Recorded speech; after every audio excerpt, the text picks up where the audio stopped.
How's it going, guys? I'm CTM Amygdala, and welcome back to another Call of Duty Black Ops Cold War video. So, I know that the beta ended as of 2 days ago when this video goes live, and you guys won't be able to play the full game until November 13th, which is when it releases fully. But in this video, I'm going to be talking about pretty much everything that went down in weekend 2 of the beta. I'm going to be giving my updated thoughts on the game, going over the new guns, the new perks, items, the new modes, all the attachments, because they did allow you to use any attachment that you want that was within the beta on Sunday and Monday. And then we found weapon prestiging in the game.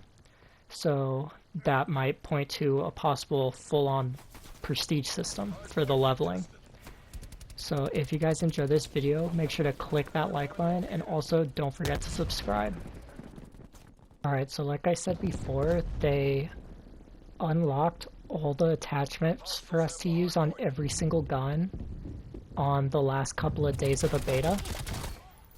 And a lot of the end attachments, like the ones towards the higher gun levels, were actually pretty good. I wasn't disappointed by the attachments in this game at all. However, I did notice that there was a kind of common trend, as the same way in Modern Warfare, where there are a couple attachments that you're just going to be using on every single gun. Like kind of how in Warzone you're always using the monolithic suppressor, generally the commando foregrip, and then some sort of ammo type. It's kind of the same way in this game, where there's the final suppressor was called the agency suppressor, I believe, and that is one I found myself using on pretty much every gun. As you can tell right now, I'm using it here on the MP5. And the other the other attachment that I used on every single gun, I forgot the exact name of it, but it was the second to last grip that decreased both horizontal and vertical recoil, and there was a pretty noticeable decrease in them. As you can see, I'm pretty much just lasering people with the MP7 here with this foregrip on it.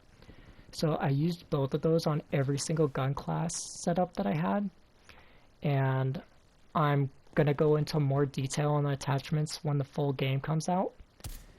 But now I'm going to start talking about the new guns that were put into the second week of the beta. Alright, so first up with the new items within the class setups, I'm going to be covering the equipment, the lethal and tactical equipment. And during the alpha, I believe we only had the frag grenade and the flash grenade. But in the beta, we had the frag grenade, the Semtex, C4, and throwing knife for lethals. And for tacticals, we had the smoke, stun, and flash. So these are all kind of general lethal and tactical equipment that we've had in pretty much every single Call of Duty, and they worked pretty much exactly the same. I personally would use the C4 and probably the stun, even though I really don't use them a whole lot either way, as you can see in my gameplays. And now I'm going to be talking about the new perks that they added. So for the third one, they added Gung Ho, which pretty much lets you aim down sights faster after sprinting, I believe. I'm not 100% sure what it did in this game. I didn't really look too closely at the details. I was pretty much using Ninja and Ghost the whole time, because those are definitely the superior perks in this category. For the second category, they added Quartermaster. And once again, didn't really look too much at what it does. I think it was something to do with the recharge time of equipment. But I was using Scavenger mostly. And then for the first perk category, they added Paranoia, which lets you see it, like your screen will kind of vibrate like this yellow color when an enemy is looking at you. And that was one that I actually did use for this category. And now for the new guns. Once again, I only used one of the 4 new guns because I only played the beta on Thursday and Monday. because I was doing a lot of Modern Warfare this weekend trying to rank up and get footage of the Jack shotgun. But the 4 new guns that they added that weren't in the alpha were the RPG, which I didn't use, but I'm assuming it's just standard rocket launcher. And then they also added the Magnum Pistol, pretty much the revolver. I didn't get to try that one out either. And then they added a new assault rifle called the QBZ-83. This looks kind of like the SA from Modern Warfare. I'm not 100% sure how it actually worked in game though, like how it shot and stuff. And then the last one, the one I did use, was a new submachine gun called the KSP-45. I personally thought the gun was pretty good. I thought it was okay. I definitely preferred the MP5, as you can see in the footage right here. That's what I mostly used throughout the beta. But the KSP was decent. It's a 3-round burst submachine gun. It felt like it was pretty good at range. I was getting some decent kills with it and stuff. But that's pretty much it for the guns, and now I'm going to be moving into the new game modes that were put into the beta on the second weekend. Okay, so there were 3 new game modes that were introduced in the second weekend of the beta. The first one was called Fireteam Dirty Bomb, and this was the 40-player teams of 4.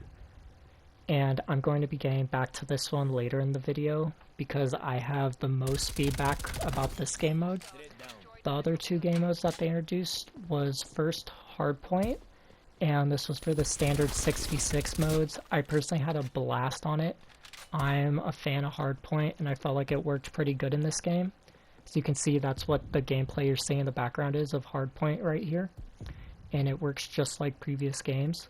The other game mode that they added into standard 6v6 modes was Control, another one that's returning, where everybody has, I believe, 25 or 30 lives, and you have to capture objectives. And either the first person, where everybody on the team dies out first, or whichever team either captures or time runs out, will win the game.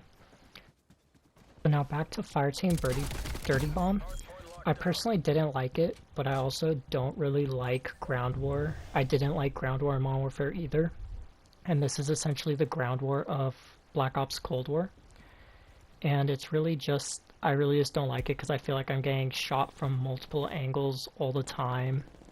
And they also added armor, so it's more like Battle Royale, but it's not, because there's a ton of people all over the place. So it takes longer to kill.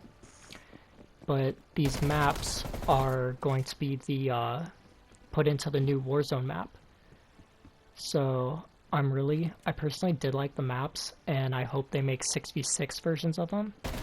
But that's gonna wrap up the video. I hope you guys enjoyed, and I'll see you guys in the next one.